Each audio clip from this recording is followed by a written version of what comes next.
Well, I'm going to try to keep this one a short one. Who's there? I'm going to try. Um, yeah, I was just going to tell you a little bit about my new job. So, this government project, there's all these like hoops to jump through to get the right paperwork, and the workers get the right welding certificates and coupons or whatever. And so I still haven't actually begun any real work.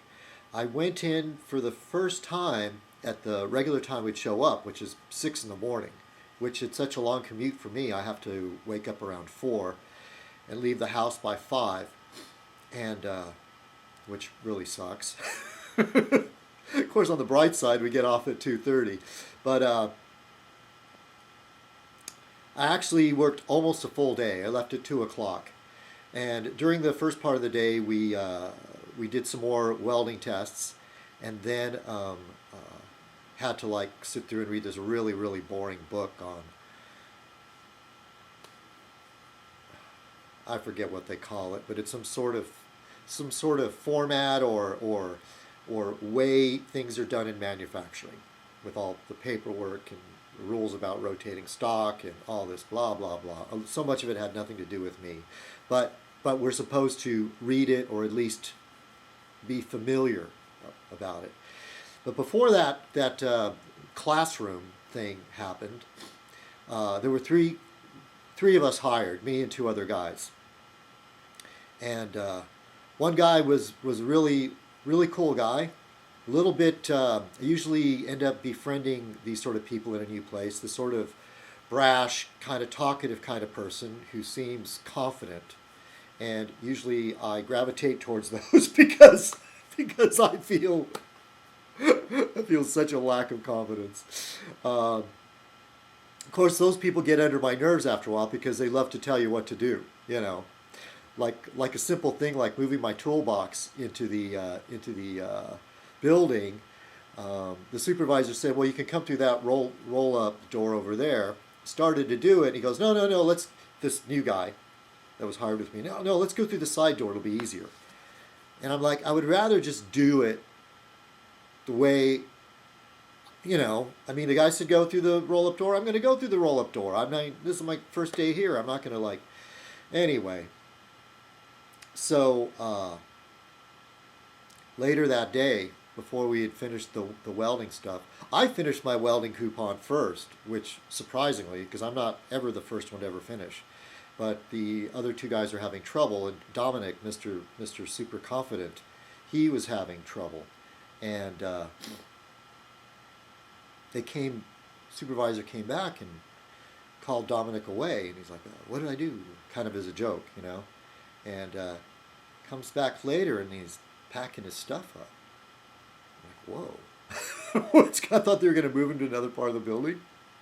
He comes over to me because he needed something off my table, and he says, "Dude, they just fired me." It's like, what?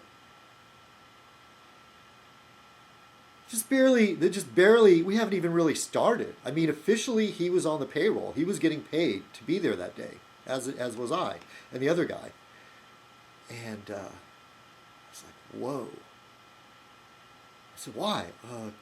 Because I was talking? Something like that. They told us earlier that day, like when we were starting, this other really mean-looking, unhappy, mean-looking dude came in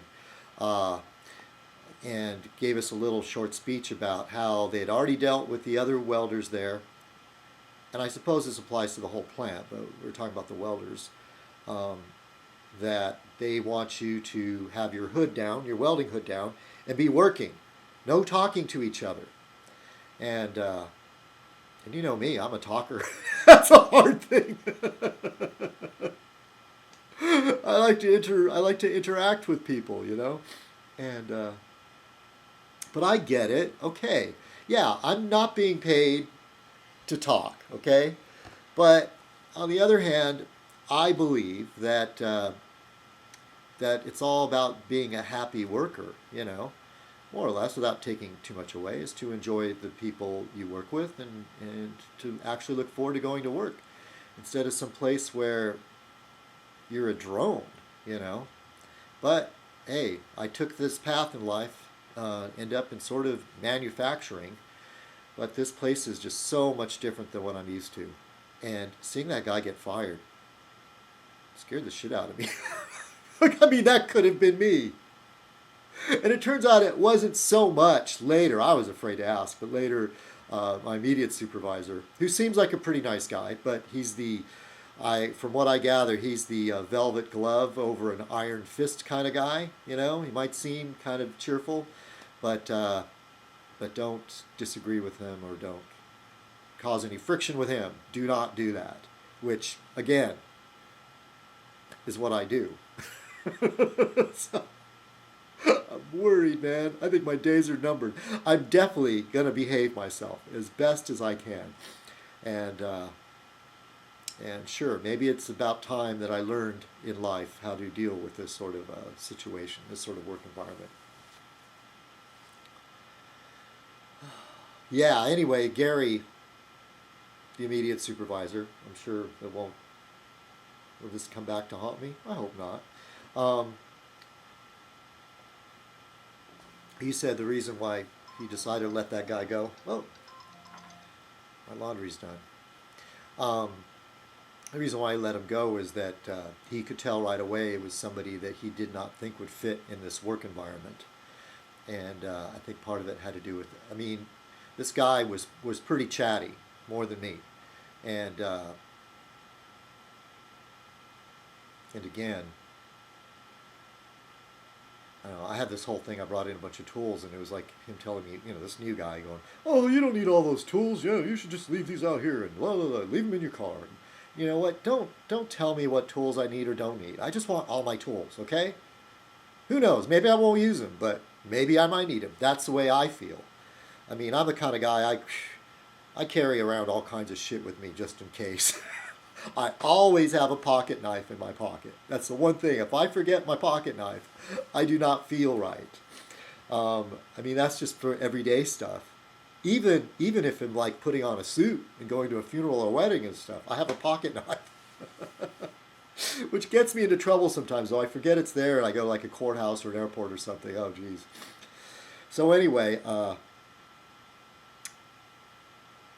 yeah, that he wouldn't be a good fit there. And in a way, maybe it's good he left because this sort of guy would kind of get me in trouble. Because it's hard not for me to say to somebody, go away, don't talk to me, we're not supposed to talk. God, that bothers me a lot. Well, anyway, excuse me, I've been having allergy problems a lot lately. Pardon me for a moment.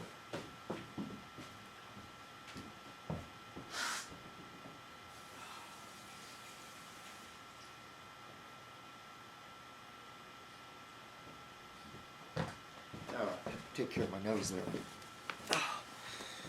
Okay, where were we? All right. Time to don the fez. Greetings, fellow citizens. This is citizenkong, and welcome to another Fez Night. Tonight's Fez Night shall be called the Indelible Fez. I kind of like that. I like that one. All right, so other than what I just told you about my little story, the big thing for me this week was the 50th anniversary special of Doctor Who.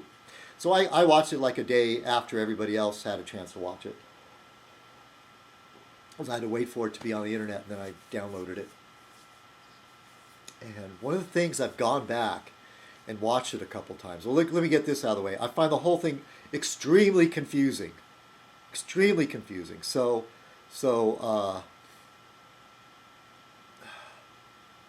I can't remember the name of the guy. You know, I didn't realize the actor. I didn't write any of this down, and I don't know the order of the Doctor Who's. But the last Doctor Who that they made a TV movie out of, his name was John.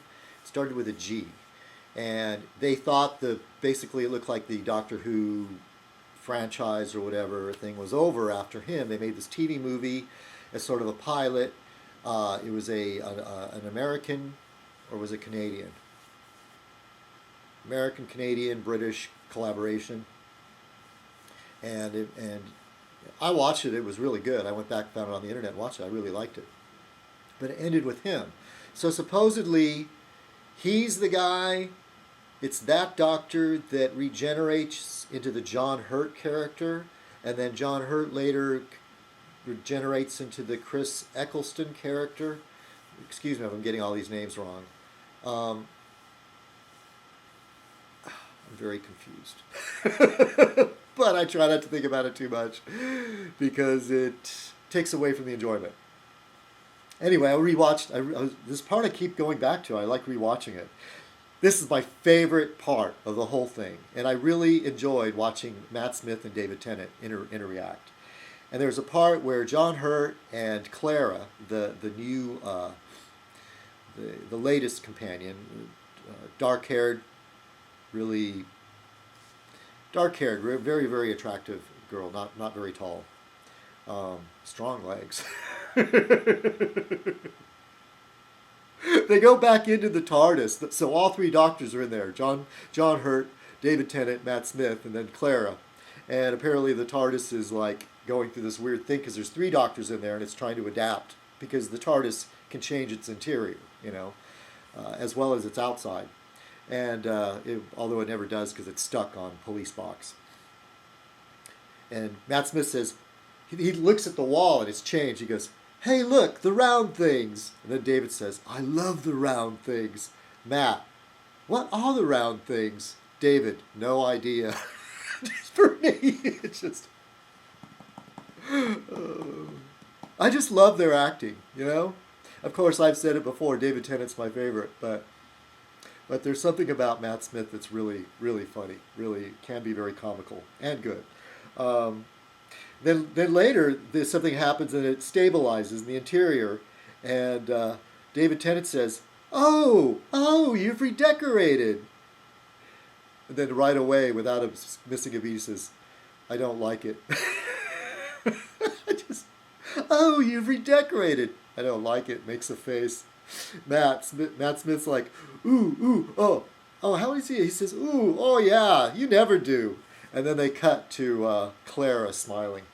By the way, I think Clara is going to probably be my favorite companion of the new Doctor Who. I mean, Martha Jones and I forgot what the redheaded woman was. It? Oh, I can't remember her name. She's the comedian. Anyway, that's how forgettable she is. No, she was really good. But Amy Pond and Rose Tyler and Clara Osborne, to me, those are the three that stick out in my mind the most. And I'm really, really, I really, really like Amy Pond. You know how I feel about redheads, but I'm also so old and she's so young, it's kind of creepy. It's all creepy, right? They're all too young. But, of course, I really like Rose Tyler because she was in most of the ones with David Tennant, and some of those storylines were really, really epic. But this Clara, it's just like there's something about her. It's not like she's the most beautiful woman in the world, although she's very, very attractive. But the way she smiles and the way her eyes open up, she is just on camera. And that scene here where he says he doesn't like the decoration, when they cut to Clara smiling, it's just so... Yeah, I'm really looking forward to watching more of Clara Osborne's character. So, I know, you don't watch Fez Night to hear me talking about Doctor Who, but that's a big thing. I got almost nothing to say about politics. I look at the Facebook news feed, which I've liked pages like Salon.com, The Atlantic, Raw Story, and you'll just see stuff.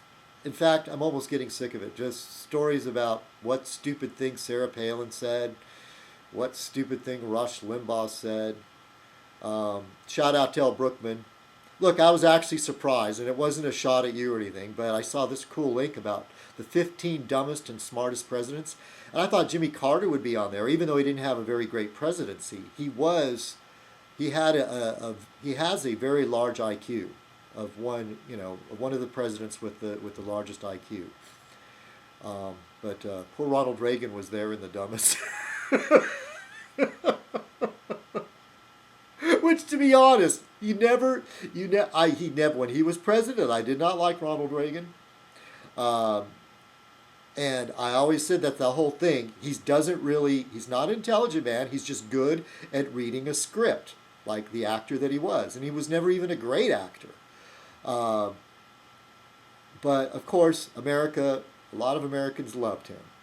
Um, so a lot of that, what it is in the presidency in the modern age, is to evoke some type of charisma. That comes first. Bill Clinton had it in spades. Richard Nixon barely had it. It's kind of amazing he made it in the White House as he did. Um, LBJ didn't have that handsome, wonderful charisma either. But of course, it was the anniversary of the assassination of John F. Kennedy. John F. Kennedy had intelligence and that sort of that charisma. Good-looking man, nice head of hair. So it's an interesting list. I think John Cox featured that link too on his newsfeed on Facebook. I could look it up for you, but you could probably just do a Google search. 15 dumbest and smartest presidents of the United States of America. There's some interesting choices in there, and I'm sure you probably be plenty to disagree with. I'm looking if I can find it. I won't take very much long looking for this. Like here, there was a thing that Rush Limbaugh said, stupid thing. He compares the rules, the change on rules, the filibuster, to rape. So they changed these filibusters. They were calling the Democrats go for the nuclear option, and I won't go into all the details. It has something to do about majority vote, blah blah blah blah blah, and the thing is that does happen though is when you change rules on how much of a majority it takes to pass a vote or some certain rules on these things is when the next party is in power, those changes can come back to haunt them. But what's been going on is, I guess there's these nominations for judges, circuit court judges, I believe. I don't know. And the Republicans are really, really blocking these nominations, just blocking. And people have looked at the record. Even Chris Wallace on Fox News said in comparison, the Democrats did very little to block the nominations when the Republicans were in power, compared to what the Republicans are now doing to Obama. And then the other stupid thing Sarah Palin said, among lots of stupid things she says, but she compared the debt to slavery. Owing money to China, the United States owing money to China is putting our children in. We're putting them into slavery, and people that take slavery seriously got really upset.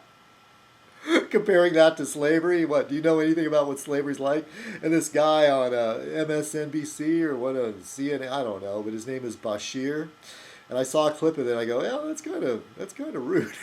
But he read this diary of this like plantation owner and the things he would do to his slaves, and one punishment was to have one slave defecate into the mouth of the other slave that's being punished, and he more or less said that the same thing should happen to Sarah Palin. So then the guy had to go and apologize and everything. When I first saw the clip, the clip. When I first saw the clip, boy, what kind of Freudian slip was that about? I was thinking about Sarah Palin, wasn't I? When I first saw the clip, I thought it was one of the guys on The Daily Show. And I thought it was like some kind of satirical sort of thing that had gone too far. And I said, whoa, the writers on The Daily Show went along with that? No, this is from a serious news show. So, although in spirit, I do agree with Bashir, but he went too far. He went too far, and since then he's apologized. And I guess Sarah Palin kind of gave a half-ass acceptance of the apology. And so there we go. Those are the two things that popped up on my feed on Facebook as I was looking for that other one about the dumbest and smartest presidents. So, okay, I've got clothes that need to be popped into the dryer. So look, hey, I kept this Fez night to about like 20 minutes. And anything else I should say? I don't know. I guess not. Hey, you guys got off easy. All right, this is Citizen Kong. Thank you for watching the Indelible Fez. Have a great week. Cheers.